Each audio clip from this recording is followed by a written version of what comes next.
Do you answer the door for unsolicited visitors? After this story, you might not. This story comes from a viewer named Brenda, and she swears this is the last home health care case she had ever took.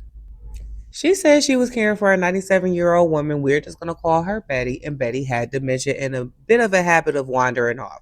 So the family hired overnight caregivers to make sure she stayed safe. Well, one night, Chicago was getting hammered by a snowstorm. The roads were getting worse by the hour, and Brenda had already talked to the family and the agency about possibly staying over an extra day if travel became too dangerous. Everyone agreed on the plan, and when she arrived for her shift, the snow was falling so hard that she could barely even see the next door neighbor's house. The granddaughter gave her a quick report. She grabbed a coat and she headed for the door, and right before she left, she turned around and said something strange. If someone knocks on the door tonight, don't answer. Brenda laughed, like, are you worried about your grandmother wandering off? Kind of joking. And the granddaughter didn't smile back. She just said, don't answer it.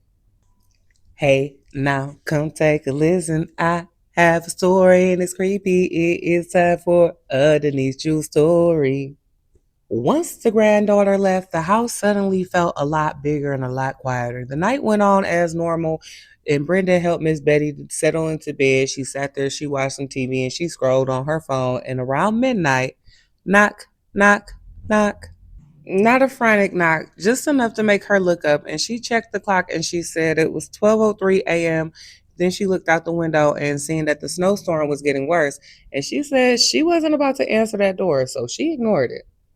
But around 1:30 in the morning, Miss Betty woke up needing to use the bathroom. She helped her down the hallway, and that's when it happened again. Bang, bang, bang. The front door was literally rattling.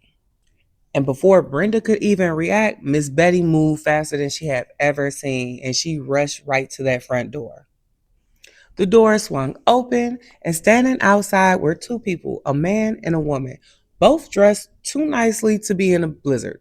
They didn't have on hats, coats, no snow on their shoulders, nothing. It was like they almost didn't walk through the snow.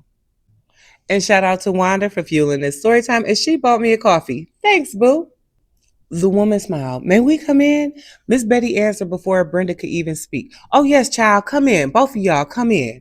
And the second that they crossed that threshold, Miss Brenda said it felt like the air in the room went out of the house. They smiled politely, but something wasn't right. The man turned his head, and for a split second, light reflected off of his eye. Not like a human, more like an animal.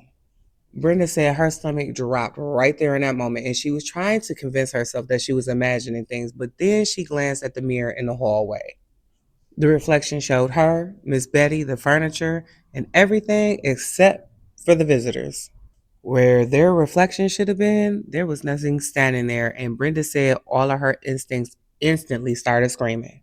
She said she slipped away. She quietly called Miss Betty's daughter, and then she called EMS. She told them she was having chest pain.